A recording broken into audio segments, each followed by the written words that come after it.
Hello, everyone, and welcome to Meet the Vets, brought to you by the Veterans Network. I'm your host, Alexis Rodriguez, and in today's episode, we're visiting the Homestead Air Force Base in South Florida to meet some of the crew of the U.S. Air Force Air Demonstration Squadron, the Thunderbirds.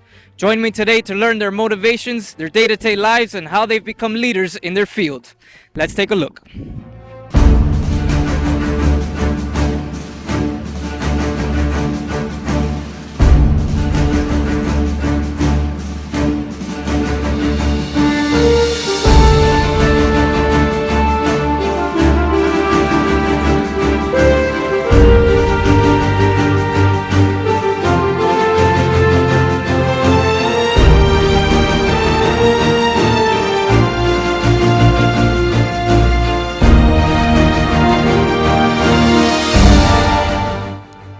I'm here with Captain Zachary Taylor, Thunderbird 2 and left wing for the United States Air Force Thunderbirds. How's it going, Captain? How are you doing today? It's going great. Happy to be here in Homestead. Awesome. Welcome to the show. Welcome to Meet the Vets. Are you excited for the air show this weekend? We are so excited. We just got here from about a 4-hour flight from Las Vegas. Wow. We have been putting a lot of work and practice into this show. I'm really excited to put it on show for everybody here in South Florida this weekend. Great, great. How does it feel to be such a staple of the community, not only for the military, but for military supporters as well?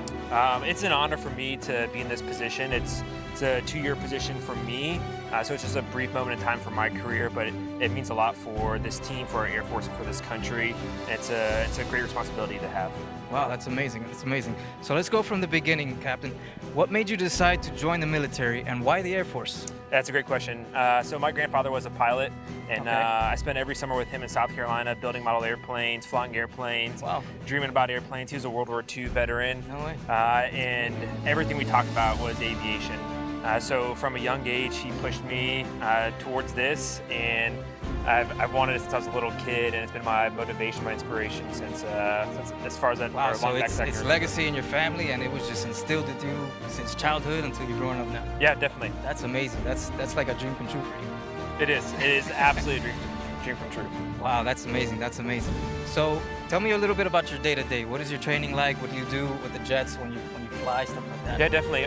Training season starts in November. Okay. We go into flying twice a day, anywhere from 5 to 6 days a week. We go to multiple training locations to learn the show in different locations, different environments, get the team on the road, exercise some of the movement part of the entire team.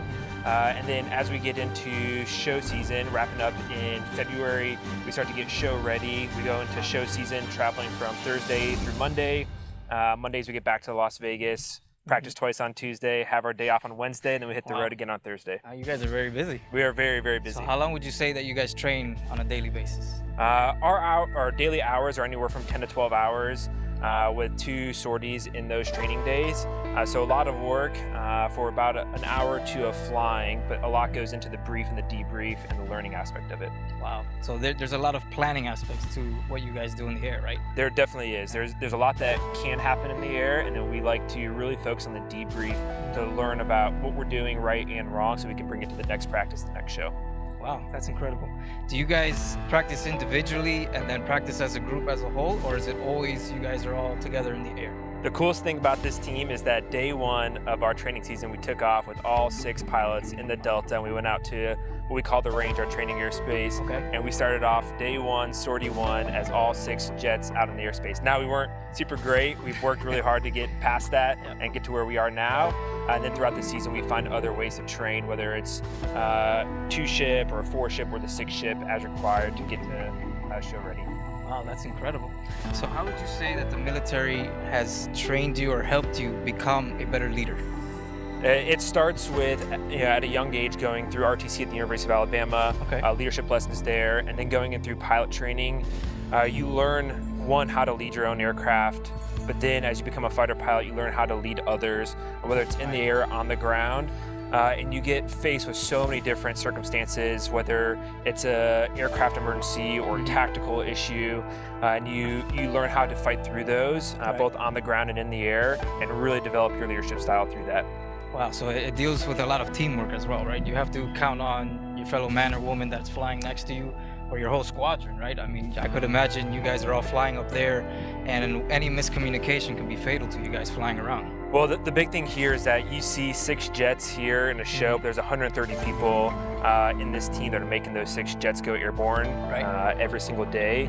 So whether it's here on the Thunderbirds or in the Combat Air Force, there's a huge team of people putting each one of those jets airborne. Wow, that's amazing. And tell us a little bit about the difference of how you guys, I know you guys are like the demonstration squadron, right?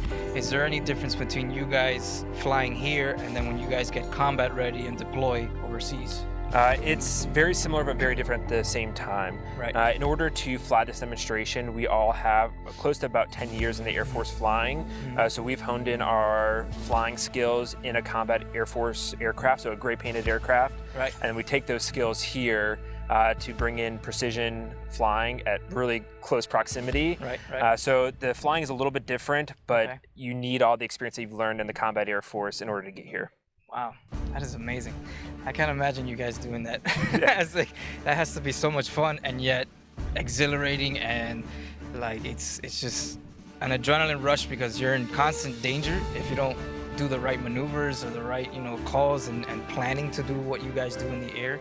And, in combat situations as well, you guys may have people firing back at you, I mean, I'm just going off of knowledge from movies, like you got missile locks or anti-aircraft batteries coming at you and stuff like that. So I commend you guys for, all that you guys do for us, for this country, and for the fans of the actual air show that, you guys do the stunt spectacular that you guys do in the air. So what empowers you every day to do what you do in the air? Well, I have a team of people behind me, not only the Thunderbirds, but outside the Thunderbirds, my family, my support system. I have a wife and 2 kids. I have great family, everybody pushing me to live for my dreams, live for this country, do something bigger than me. Right. And they support me through that. This is not an easy 2 years being on the road as much as we are, and it wouldn't be possible without an awesome support system at home. Absolutely, and that goes across the board for all military, right? It does. I mean, whatever branch that you're part of, Army, Marines, Air Force, Navy, it's very hard for families to stay together, and it's rough on our supporters back home. We have our family, we're overseas fighting the good fight or supporting those that are fighting, and it's hard, and it's always wonderful to have that support structure behind you. It is, and they are the silent heroes. Absolutely. As we send people around the world to carry out the mission, there's always somebody back home, whether it's parents, spouses, children. There's always somebody back home, the silent hero, who's put in a lot of work in for this country. They just don't get the recognition that they should. Absolutely. I mean, when I was deployed in Iraq with the Army, Mom was the #1 fan, and she would constantly send me care packages. My aunts, my cousins were always writing to me. So it's always great to know that you have people back home that are rooting for you. Definitely. And your guys and your team to come back home safely.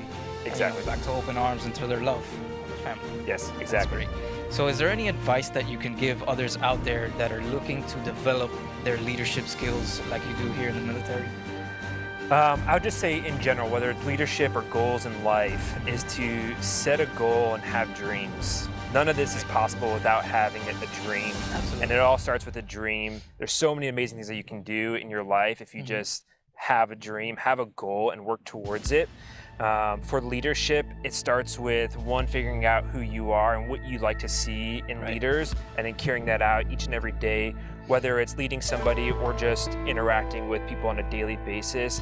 Setting yourself up for how you want to be perceived is such a strong, powerful tool to bring yourself forward as a leader.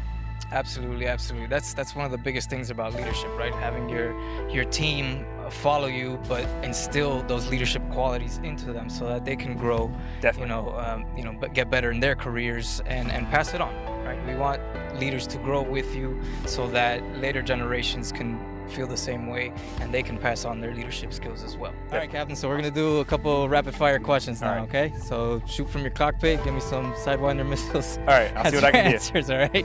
All right, number 1, if you can keep and fly any aircraft, which one would it be?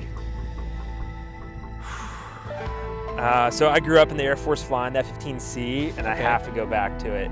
Twin engine, twin tail, air dominance fighter. I got to fly it for 6 years off the coast of Japan, and I absolutely love it. It's a 1970s model muscle car of a fighter jet. Yeah, so I would take it any day. Awesome, awesome. Okay. All right, number 2. What is your favorite maneuver to do up there in the skies? My favorite maneuver, it's a sequence of maneuvers. It's at the end of the show. It's the high bomb burst. It's played to God Bless America. We don't get to hear it in the jet, but from the ground, you see this amazing choreography of 4 jets that go into the sky. They make awesome burst, and then we execute this amazing rejoin from show right to show left to finish the show. Okay. To one of the most powerful songs ever. So that's my favorite part. Absolutely. Awesome. Okay. All right. If you can play any song in your cockpit while you're flying, which one would it be and why? Oh man. I don't think I'd be able to listen to music. No? I think I would need absolute silence. I have to turn down my intercom so I don't hear myself breathing. I need just pure silence. Okay. All right. What about Fade to Black? Did you first start now? Yeah. Okay. All right. Last question. If you can paint your aircraft to look like anything that you would want, like custom made for you, how would you paint it? I mean, this is a pretty beautiful paint job. It is. I cannot pretty slick. imagine a better looking paint job on an airplane. Yeah. So if I have my F-15 like I talked about Right. in red, white, and blue, that's it. Red, white, and blue? Red, white, and Straight blue. up, patriotic? Yeah. Okay.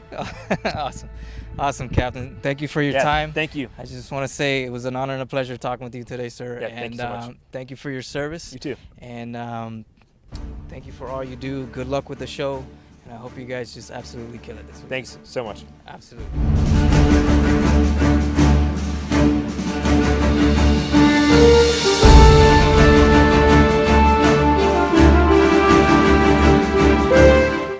I'm here with Staff Sergeant Torres-Zayas. He is a aviational structural maintenance. How you doing, Staff Sergeant? Todo bien. Welcome to the show. Un placer. So, explícame un poquito de tu posición y cómo llegaste a entrar al Aerofuerzo de América. A ver, sí, yo estuve viviendo en Puerto Rico 25 años. Puerto Rico, wow. De Puerto Rico, Sidra, Puerto Rico. Estuve viviendo 25 años y a los 25 ingresé al Air Force, United States Air Force. A los 25. A los 25. ¿Y Sí, tú ahora mismo tenías tengo 3 padres hijos. que eran en el militar o tú te gustaba todo, Sí, todos los aspectos del Teniente militar? Coronel Cosme Torres. Coronel, wow. Estuvo en el Army en Puerto Rico por 30 años. 30 años, wow. Sí. Qué bueno, qué bueno. So, ¿cuál es el aspecto del Air Force que te cogió a ti para firmar los papeles? Para entrar? Pues cuando yo estaba decidiendo tomar la decisión de entrar a las Fuerzas Armadas, lo más que me llamó la atención fueron las Fuerzas Especiales del Air Force, lo que son para Rescue, CCT, sí. TACP, todo ello. Intenté ingresar con ellos, no logré pasar los exámenes para entrar con ellos, pero obtuve este trabajo y gracias a Dios llegué a donde estoy ahora mismo. Está bien. So, explícame un poquito de tu diario. ¿Qué tú haces en el diario, en tu mantenimiento de aviones? ¿Cuál es tu trabajo en el día de día? Mis días comienzan normal. Voy al gimnasio una vez, voy al gimnasio, entro al trabajo como tal. Especialmente con los Thunderbirds, lo principal que hago soy como un asistente, pero cuando se rompe algo que tiene que ver con el cuerpo del avión, sea algún tipo de van composites o metal, yo manufacturo piezas para ello, para reemplazar. Comienzo desde cero, algunas veces están los planos para hacer las reparaciones. Como los blueprints. Sí, los blueprints, y otras veces puedo hacer líneas de tuberías para el avión, puedo hacer paneles, todo eso. So, todo eso es como picando los materiales Sí. y soldándolo. No soldándolo, yo más bien lo que hago es que corto la pieza de metal como tal, y una vez corto la pieza de metal, dejándome llevar por los technical orders que hay en el Air Force, que son los que nos dan las instrucciones. Nosotros de ahí comenzamos a reparar. Comenzamos con una plancha de metal de cualquier tamaño y poco a poco lo vamos modificando hasta que queda igual que la original.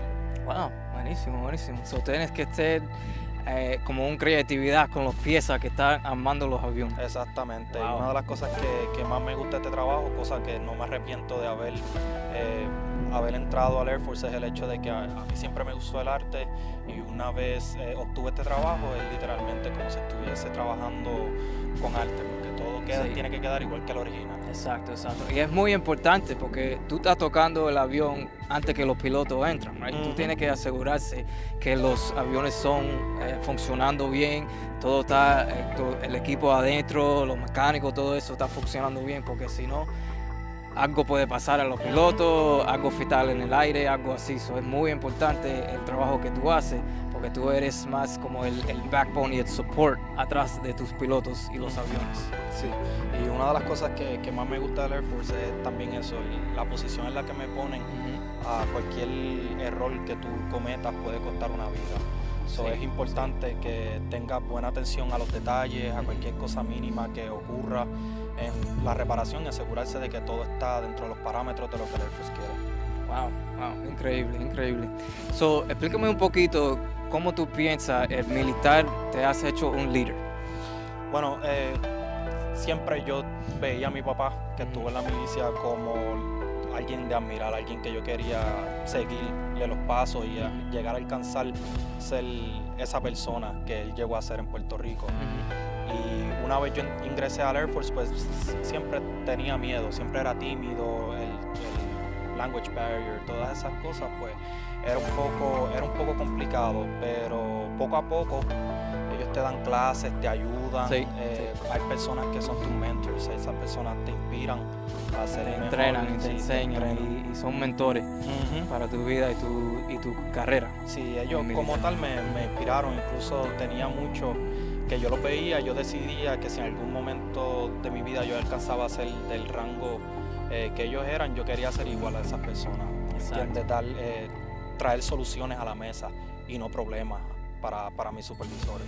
Wow.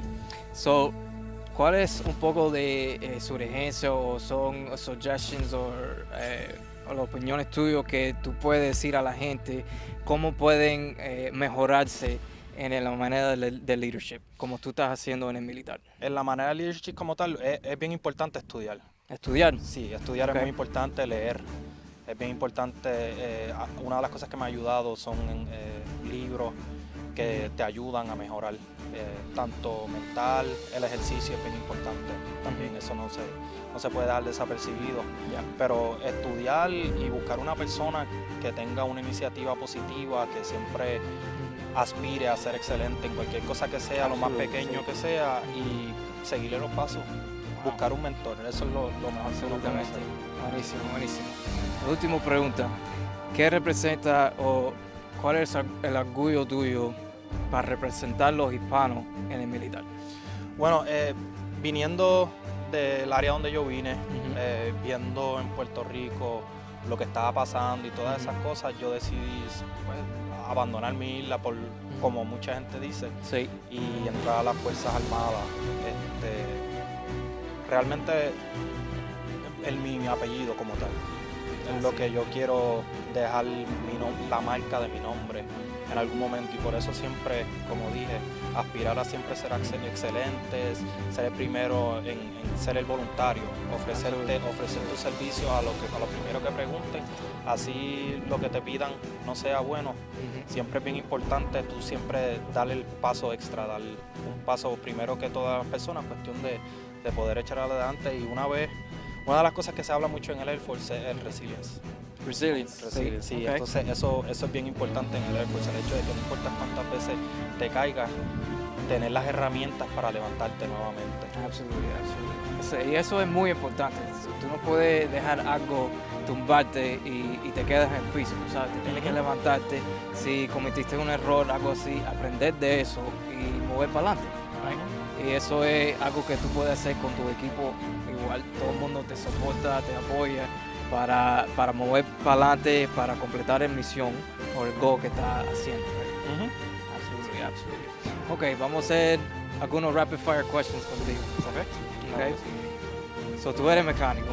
Si tú podías trabajar en cualquier avión que tú puedes trabajar por pasión, ¿cuál sería el avión que tú querías? El A-10.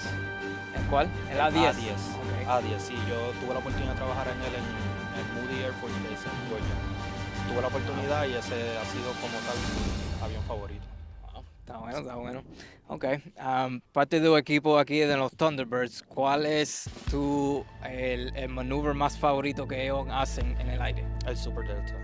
¿El cuál? El Super Delta. Super Delta. Sí. ¿Cuál es Super Delta? Esos son todos juntos.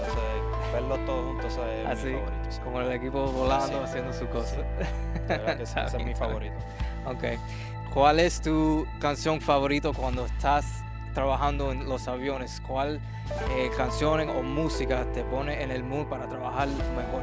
Pues aquí en el equipo, en los últimos viajes que he hecho, mientras estoy trabajando en el avión, limpiando, refueling, todas esas cosas, salsa. ¿Salsa? Sí, mucha salsa. Sí, y claro. la canción favorita. Para empezar los Títere. hispanos, ¿eh? Los Sí. puertorriqueños te sale ahí. Claro que sí. Y Títere de Gilberto Santa Rosa. Ah, qué bueno, qué Sí. bueno. Ok. Si tú podías volar, si te dieran un chance, ¿cuál avión tú te sientas adentro y vuelas con tu equipo? ¿Cuál avión? Sí, este mismo. Sí, claro que sí. Estos son los F-16, Sí, ¿right? sí. Wow. Sería una experiencia. Y tendré la oportunidad de volar en uno de ellos con uno de los pilotos y eso Sí. es una experiencia que estoy ansioso porque llegue. Bueno, sargento, muchísimas gracias por tu tiempo, muchísimas gracias por tu servicio y buena suerte este fin de semana con el show. Muchas gracias.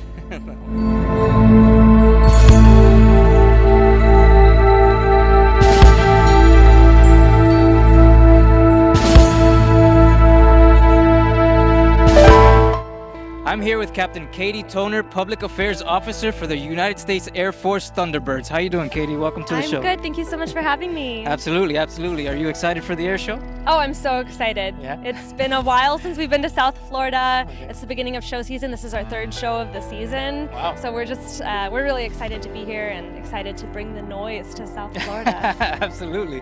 How do you feel about being such a big staple in the community, and not only just for military, but for military supporters as well? You know, it's something that I think keeps all of us going. I think that support and that feeling of just, you know, being hopeful. Okay. It keeps us motivated. So it's really Absolutely. nice. It's really nice to be in and out and about and in the community where we can just give back to the people who give so much to us. So it's really meaningful to us. Great.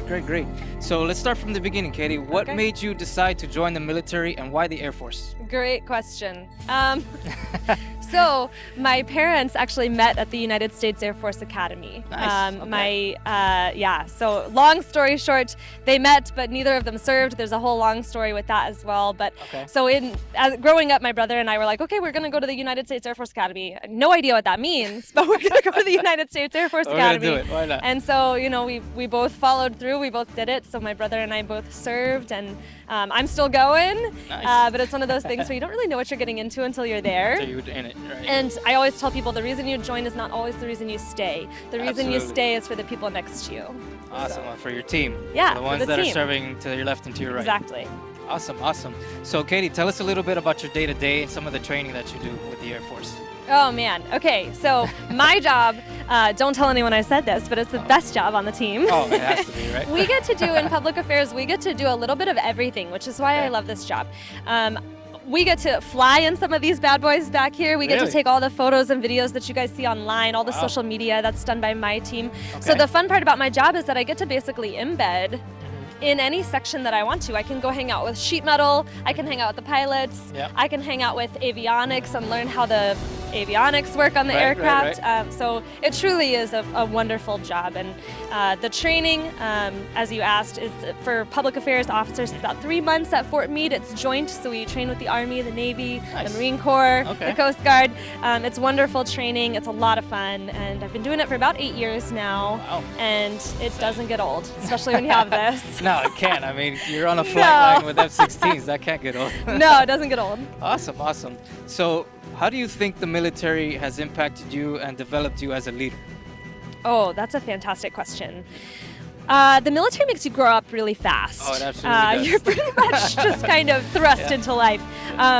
It's fantastic though. The training that I got at the Air Force Academy is second to none. I graduated, had a guaranteed job, and I was able to go, right out of college, rent my own apartment, live on my own, and that didn't seem weird. I think that's the coolest part, is that it didn't seem odd. Okay. It didn't feel odd. It wasn't really scary. So somewhere in those 4 years, they really prepped me to kind of be on my own. Okay. Every time you deploy, you go cross country. Right. You don't know anybody. You're going by yourself a lot of times, especially in my job. Sometimes people get to deploy with units, Okay. but for me, I'm by my lonesome. And so, you get to go. You have to go make friends. You have to meet people.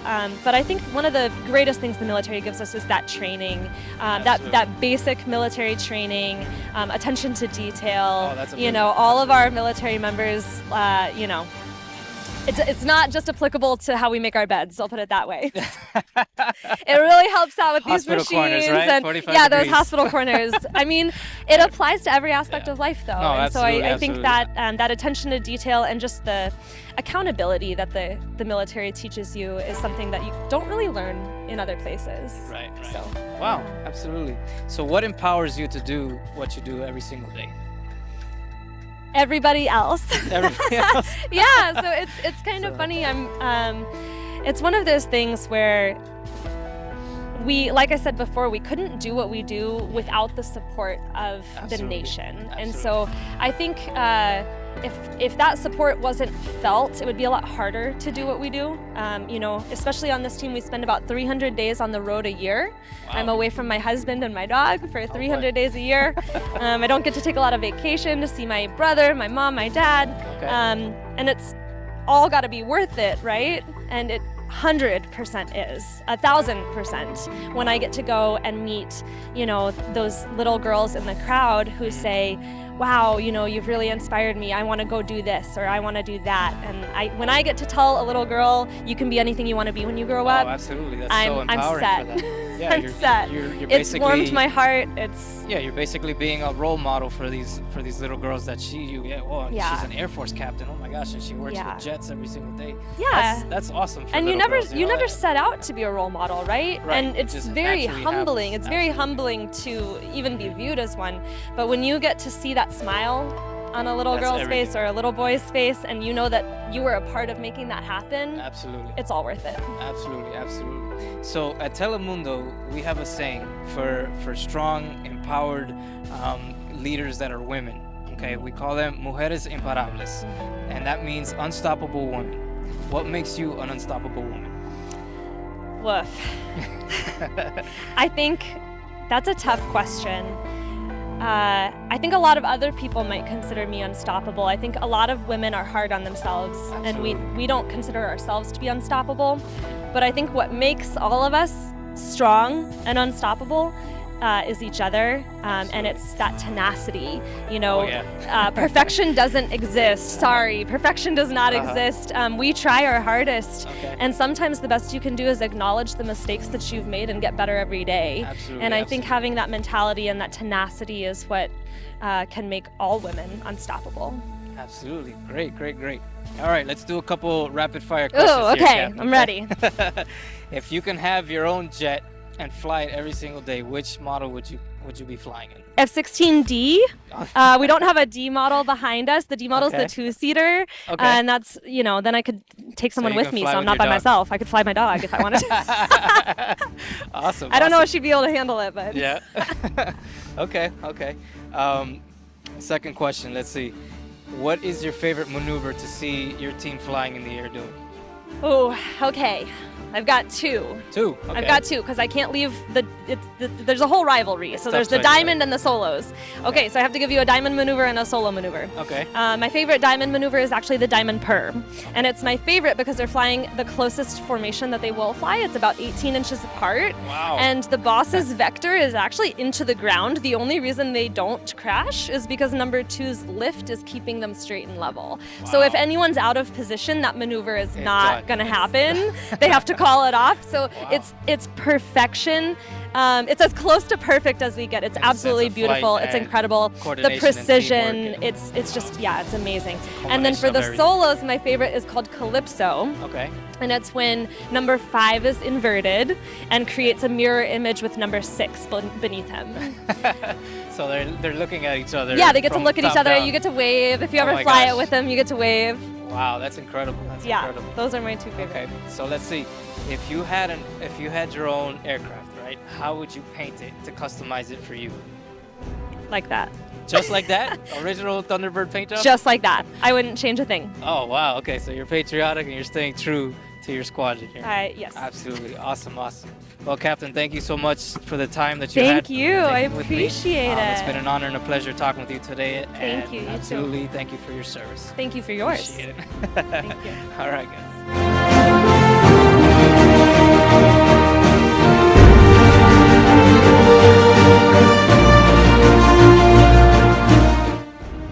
As you can see, the Thunderbirds are highly motivated, highly skilled, and know what it takes to be leaders in their field. Thank you everyone for watching today's episode, and thank you to the Thunderbirds for the opportunity to share their stories. As always, if you're a veteran or if you know of a veteran you'd like to be featured on the show, reach out to us at meetthevets@nbcuni.com, send us a message to connect, and stay tuned for the next exciting veteran story right here on Meet the Vets.